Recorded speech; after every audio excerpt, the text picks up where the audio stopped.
एक ऐसा स्टॉक जिसको मैं खरीदने जा रहा हूँ, एक ऐसा स्टॉक जो मुझे लगता है कि यहाँ से 35 to 40% रिटर्न मिनिमम देगा और उसके बाद उसके आगे भी दे सकता है, अच्छा रिटर्न देने की क्षमता रखता है। उस स्टॉक के बारे में मैं डिस्कस करने जा रहा हूँ। अगर आप जानना चाहते हैं कि वो कौन सा स्टॉक है और क्या है, क्यों है, किस लिए मैं खरीद रहा हूँ, तो ये वीडियो आपको देखना चाहिए। ये video chart of the week video है, जहाँ पे हर हफ्ते हम आपके सामने एक ऐसा स्टॉक लेके आते हैं जिसको हम खुद खरीदते हैं। चलिए शुरू करते हैं।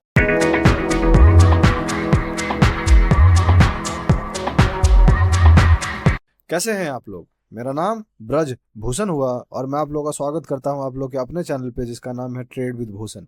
जैसा कि मैंने आपको बताया है कि ये video chart of the week है। सवाल है चार्ट ऑफ द वीक क्या है? कुछ लोग का ये डाउट रहता है, उनके लिए बता देता हूँ। चार्ट ऑफ द वीक में हर हफ्ते हम एक ऐसा स्टॉक खरीदते हैं जो मुझे अच्छा लगता है। मेरी टारगेट है उसमें अच्छा रिटर्न कमाने की। कितना है मैं फिक्स नहीं करता, बट सोशल मीडिया की दुनिया में मुझे 35 to 40% बोलने पड़ते हैं, जस्ट बिकॉज अगर यहाँ पे लोग आप टारगेट ही नहीं बोलेगा तो लोग रोज सुबह शाम मैसेज करेंगे फिर आपको, वो वाली बात। ये एक पोजिशनल ट्रेड है जहां पे हम मेरी कोशिश है 2 से 4 5 महीने के अंदर एक अच्छा रिटर्न पाने की। अगर उससे ज्यादा रिटर्न दे रहा तो मुझे रुकने में कोई प्रॉब्लम नहीं है। सिंपल है, पैसा बनने से मतलब है, टाइम का क्या लेना देना। Until the time the stock is strong, until the time stock अच्छा दिख रहा है, अनटिल द टाइम लग रहा है कि स्टॉक में दम है, I will be happy to keep that stock. Simple है।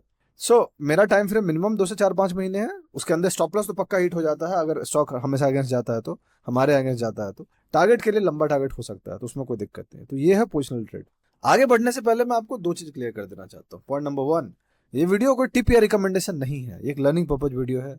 मैं कोई से भी रजिस्टर्ड नहीं हूँ, तो मैं जो भी आपके सामने बता रहा हूँ मेरा खुद का ओपिनियन है। जैसे कि मैं एक बहुत ट्रेडर हूँ, नॉर्मली बहुत छोटा सा, मैं फुल टाइम करता हूँ मार्केट्स।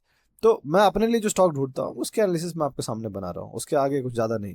दूसरा, आप कोई भी फाइनेंशियल डिसीजन लेने से पहले अपने फाइनेंशियल एडवाइजर को जरूर डिस्कस करें, बिकॉज वो आपको मदद करेंगे, क्योंकि उनके पास वो सर्टिफिकेशन होती है। मैं आपका फाइनेंशियल एडवाइजर नहीं हूँ, तो मैं गलत हो सकता हूँ, ऐसा नहीं कि नहीं होता हूँ। मेरी एक्यूरेसी वैसे भी 50% के आसपास ही है, कोई 100% नहीं है।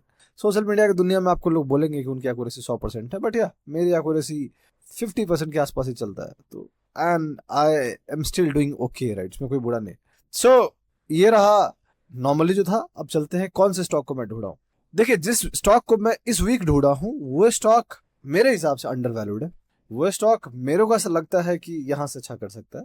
उसके फंडामेंटल्स बहुत तगड़े नहीं है और चार्ट ऑफ द वीक में नॉर्मली होता नहीं है वैसे। For the very first time logically अगर मैं बोलूँ तो कि चार्ट ऑफ द वीक में मैं एक ऐसा स्टॉक लाने जा रहा हूँ या इंक्लूड करने जा रहा हूँ जिसके फंडामेंटल्स उतने बढ़िया नहीं।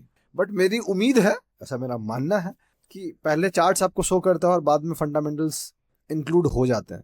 प्लस इसको इंक्लूड करने के पीछे और दूसरा रीजन जो ये था कि बाकी जो भी स्टॉक को मैं चेक कर रहा था इस वीक, तो मुझे कोई पॉसिबल कैंडिडेट बहुत अच्छे से नहीं दिखा इसके आसपास, इसीलिए मैं इसको चुन रहा हूँ। वरना मैं ऐसा नहीं चुनता और मैं कोई और को देखता। बट अच्छा दिख रहा है chart wise, and I hardly believe कि show me the chart and I will tell you the news. आप मुझे चार्ट दिखाइए, मैं आपको न्यूज बताऊंगा।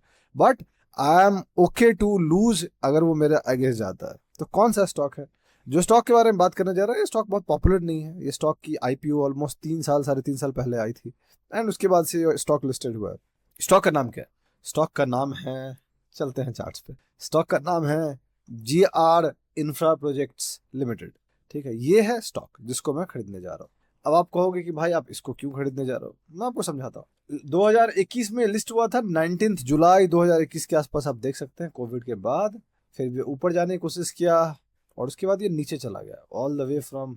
हाइस की थी 2267.65 रुपीज टू लो था इसका 930 रुपीज। सो ऑलमोस्ट 2270 रुपीज से सीधा 930 के आसपास। कितना गिरा? काफी गिरा, बुरे तरीके से गिरा। 59% का डाउन मूव। ठीक है, उसके बाद इसने क्या किया? उसके बाद इसने एक बेस बनाया, और ये जो बेस है आप देख सकते हैं कि क्लियरली जो 2 साल का रेंज है, यहाँ पे 9 मई 2022 था ये जब मैं वीडियो बना रहा हूँ, 19 मई 2024 है। इसका मतलब 2 साल का ब्रेकआउट जोन है ये कैंडल। तो ये जो कैंडल आप देख रहे हो, ये कैंडल 2 साल के ब्रेकआउट का है। क्या वॉल्यूम अच्छी है? आपको वॉल्यूम कैंडल दिखा देते हैं। वॉल्यूम अच्छी है इसकी, राइट? तो वॉल्यूम अच्छी है, इसमें कोई डाउट नहीं होना चाहिए किसी को, इसमें कोई डाउट नहीं। 10% इसके सर्किट लगते हैं अभी, जो आप यहाँ क्लियरली देख सकते हैं। 10% लिखा है, ऊपर भी 10 लिखा है, तो इसके अभी के सर्किट के 10% है। आने वाले टाइम में चेंज होगा तो ये भी चेंज हो जाएगा उसमें। 2 साल का एक बहुत अच्छा ब्रेकआउट, एक बहुत अच्छा बेस, अपने स्टेज 1 को ये खत्म कर रहा है और स्टेज 2 की तरफ बढ़ना चाह रहा है। अगर आपको नहीं समझता स्टेज 1 स्टेज 2 क्या है, कई बाद में समझा दूंगा। राइट? तो ये है दूसरा जो रीजन जो मैंने आपको बताया, कि good quality base and then good breakout with good volume. ठीक है, प्लस ये जो कैंडल है वो 15.60% का कैंडल है, विच गोज विदाउट सेइंग कि ठीक ठाक रिस्क रिवॉर्ड मैनेज हो जाएगा, उसमें कोई दिक्कत नहीं है। अब बात करते हैं कि प्रॉब्लम्स क्या है इस कंपनी के बारे में और इसके एडवांटेजेस क्या है। जो one of the biggest reasons जो फंडामेंटल वाइज है वो ये है कि ये कंपनीज के पास जो फ्लोटेड शेयर है वो बहुत कम है मार्केट्स में। Most of the stocks, most of the जो शेयर है या तो इनके प्रमोटर के पास है, या तो म्यूचुअल फंड्स के पास है, या फिर कुछ छोटे मोटे बड़े लोग के पास है। छोटे मोटे बड़े नहीं, कुछ बड़े लोग के पास। सो ऑलमोस्ट 75% होल्डिंग इनका प्रमोटर के पास है। मैं उसको दिखाऊंगा, आपको टेंशन मत लीजिए। इनके ईपीएस मार्च तक अच्छे थे, उसके बाद से बैक टू बैक क्वार्टर्स गिरे हैं, इसलिए मैं बोल रहा था इनके रिजल्ट्स कोई बहुत ज्यादा अच्छे नहीं रहे हैं बैक टू रिसेंट क्वार्टर्स में। सेल्स भी इनका थोड़ा गिरा है, पहले अच्छा था बट अब गिरा है। तो आप देख सकते हैं 23% निगेटिव में, 35% निगेटिव में, 25% निगेटिव में, 8% निगेटिव, 12% निगेटिव, 3% निगेटिव। तो ये रहा है फंडामेंटल में थोड़ा सा कंपनी में कुछ चीजें चल रही हैं, but all said and done company की वैल्यूएशन बहुत कम है, ऑलमोस्ट 9.5 पी के आसपास चल रहा है, जबकि इस इंडस्ट्री की वैल्यूएशन ऑलमोस्ट 70 पी के आसपास चल रही है। तो ये एक अंडर परफॉर्मेंस स्टॉक है, अंडर परफॉर्मेंस स्टॉक काफी लंबे टाइम से। अब मुझे लगता है कि इसका टाइम जो है अब वो शुरू होने जा रहा है, ऐसा मुझे लगता है। आई कैन बी रॉन्ग, उसमें कोई। कंपनी की मार्केट कैप 14,871 करोड़ है। कंपनी 2021 में लिस्ट हुई है। इंडस्ट्रियल सर्विसेज के अंदर आता है बेसिकली, इंजीनियरिंग एंड कंस्ट्रक्शन जिसके अंदर इंडस्ट्री है बेसिकली वो, तो कंस्ट्रक्शन के अंदर आता है। अब चलते हैं थोड़ा और डिटेल बात कर। सेक्टर बता दिया था, इंफ्रास्ट्रक्चर के अंदर है। स्मॉल कैप, मिड कैप जो भी बोल लीजिए, स्मॉल कैप यहाँ दिखा रहा है।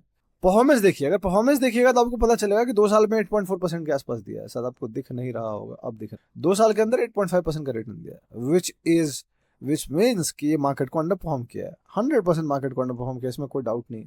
1 साल में 44% ऑब्वियस मार्केट को आउट परफॉर्म किया, जो रिसेंटली अभी किया है। 6 महीने में 44% आउट परफॉर्म किया है, 1 महीने में 17% आउट परफॉर्म किया है, 1 वीक में 17.6% ऑब्वियस आउट परफॉर्म किया है, इसमें कोई डाउट नहीं ना। जो मैं आपको दिखाना चाह रहा था वो मैं आपको उसका शेयर होल्डिंग दिखाना चाह रहा था। द इंटरेस्टिंग थिंग इज 2022 में मार्च के टाइम पे 86.54% इनके पास था प्रमोटर के पास। फिर सेबी का रूल आ गया लास्ट क्वार्टर में कि आपको 75% से ज्यादा नहीं रखना है। At that point of time they were holding 80% के आसपास। फिर ये अपना 5% कम किए एंड 74.74% के आसपास। इंटरेस्टिंग थिंग, डीआईआई जो म्यूचुअल फंड्स हैं वो पिछले क्वार्टर तक 15.87% था, और जैसे ही ये 5% बेचे म्यूचुअल फंड खरीद लिया उनको।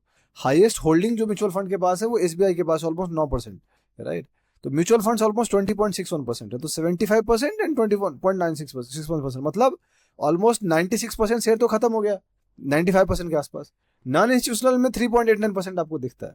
इसमें भी कुछ कुछ जो डीआई वाले इन्वेस्टर्स हैं, बड़े इन्वेस्टर, उनके पास भी 1.5% है। तो मार्केट में टोटल फ्री फ्लोट ही 2% के आसपास है ना। That is something which we need to keep an eye on, and इसीलिए मैं इसको बोल रहा हूँ कि अंडर वैल्यूड स्टॉक है, ऐसा मेरे हिसाब से है। I can be wrong. और प्रमोटर होल्डिंग चेंज हुआ, म्यूचुअल फंड खरीदे, म्यूचुअल फंड बढ़ा। डीआईआई एफआईआई वालों ने थोड़ा सा अपना बढ़ाया है, आप देख सकते हैं 0.57% थे पिछले क्वार्टर में, अब 0.76% हो गया। So there is so much to it, जो काफी चेंज हुआ है, ऐसा नहीं कि नहीं हुआ। तो इसीलिए जो मेरा एक बड़ा रीजन था वो ये था इसको चुनने का। अब बात करते हैं मैं करने क्या जा रहा हूँ। मैं स्टॉक को खरीदूंगा यहाँ से। मेरी टारगेट नॉर्मली, मैं I don't believe in setting targets out there, but social media की दुनिया में बताना पड़ता है। तो मेरी टारगेट नॉर्मली यहाँ से 35 टू 40% के आसपास है, एंड मेरा स्टॉप लॉस 12 से 15% के आसपास होगा। मेरी कोशिश होगी इसके नीचे स्टॉप लॉस रखने की, 1340 के आसपास। दूसरी चीज, मैं उसके बाद ट्रेल करूंगा, मैं लंबे प्रॉफिट्स के लिए देखूंगा कि क्या देता है नहीं देता है। ध्यान रहे एक चीज का, एक बहुत छोटी सी रेजिस्टेंस उसकी यहाँ पे है। इफ यू ब्रेक दिस, जिसके चांसेस ज्यादा है ब्रेक करने के, वी कैन गो अप।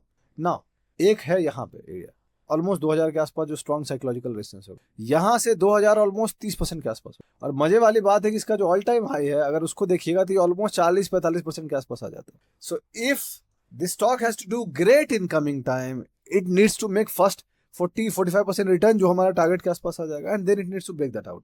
नहीं तो नहीं, सिंपल है, स्टॉप लॉस हिट करेगा। तो मैंने आपको अपना स्टॉप लॉस भी बता दिया, मैं अपना रिस्क मैनेज करने जा रहा हूँ, आपको पता होगा।